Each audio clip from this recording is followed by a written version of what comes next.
I got that dog in love. Got that dog in love. These niggas is still kissing.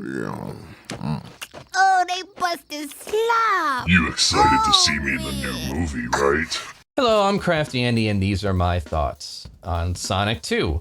It's surprising in itself that this series didn't end up going through the typical motions things like this often have done.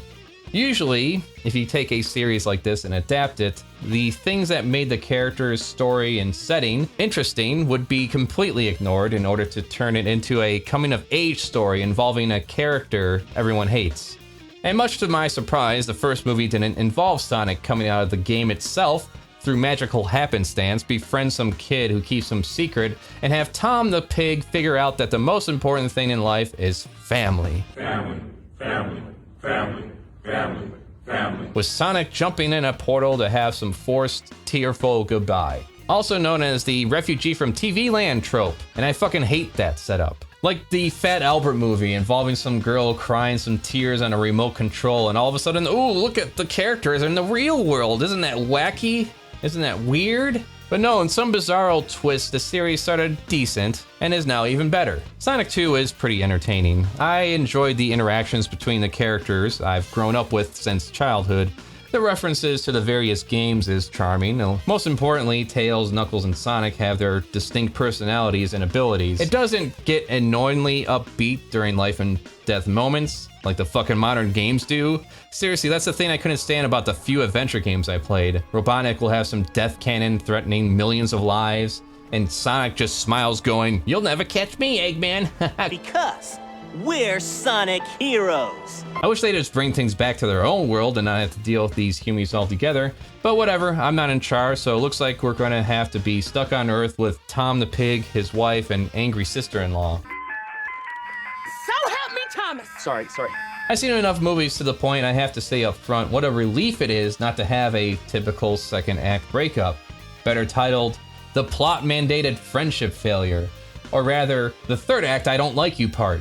The one where there is some misunderstanding, a liar revealed, a fight, and then it looks like the team is finished and never going to get back together. Like there was a small moment in the first movie, but that was resolved in a matter of a few minutes. At this point though, a lot of times it just comes off as very forced in order to increase the running time. This one avoided it altogether. There isn't a moment where Sonic and Tails are mad at each other for a half hour of the movie for no goddamn reason. No, Sonic and Tails come together as friends. Yeah, sure they are. And they stick together throughout the movie. One of the complaints I picked up from a critic was that the movie focused too much on Sonic, Tails, and Knuckles. Which is pretty fucking stupid, right? Imagine watching a film named Sonic that doesn't focus on Sonic. It's almost like watching a Transformers movie that doesn't focus on the Transformers. Kind of like all of them. I'm sure I speak for everyone when I say that this person can be bent over by a Sasquatch. I would prefer they go back to Mobius and we can have some weird fantasy world setting like the comics, TV shows, and the first 10 minutes of the first movie. But of course we have to deal with this weird B-plot of Tom the Pig and his sister-in-law getting married, which is just like a speed bump throughout the entire movie. I wish we could have just not had that all together, but somehow, someway they had to bring it back to him. There are some pop culture references that are pretty gross involving things like Uber and a Limp Bizkit joke. I'll take floss dancing over references to Olive Garden, Uber, or Limp Bizkit, because at least outside of a game I never played, it's just a goofy, stupid dance. Who the fuck knows about Limp Bizkit that isn't my age at this point? Just cut it out, that shit. You too, Deadpool, cut it out, those dated references. Ripley from Alien 3. Fuck, you're old. There's a very cringe, but at the same time, charming dance scene at a bar, which is fine because you can't just have another fight scene like you did in the first movie. It does serve its purpose of establishing Sonic and Tails as lovers. I mean boyfriends. I mean friends with beneficial assets. Tails at one point even admits that he watches Sonic all the time. Even watches him take a bath. And isn't that just a little sick? I mean, if you take a bath, you're basically simmering in your own filth. Take showers. Much more efficient, much cleaner in the end. Especially when you consider what hedgehogs get into. Why would a hedgehog do this? They eat shit and then rub it on their backs. Anyways, it was what I was hoping for overall in terms of how it plays out. Knuckles being a true adversary for Sonic, I would have liked a more interesting way of defeating Robotnik outside of just punching him really, really hard.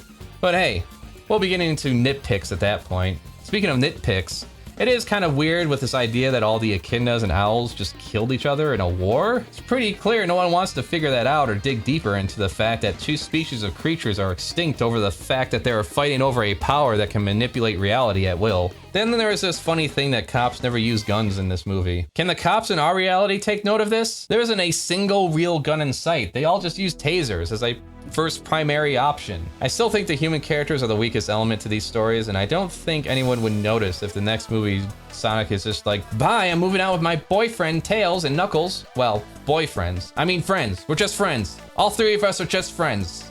Just friends, guys. And then for the third movie, we'll just have the threesome fight against Shadow, Robotnik, and the Chaos Monster. After that, then we go back to their home planet and ditch Earth for the more interesting, wacky world. But these are just my thoughts. I am currently working on some big Sonic art related projects and looking to do a deep dive into the series and video games and my personal experience over the years with the franchise and characters. Until then, you know what to do. Subscribe, share, like, comment me ideas for topics in art. Patreon if you want early episodes, sketchbook access, and high-res downloads. Discord group to interact with me and other creators. Under the group name Horny Jail Alliance. Prints are for sale at the online store. Live streams on the Rotten A Creations channel. Some real weird stuff on the Weird Zors channel. Share, subscribe, like I said, goodbye.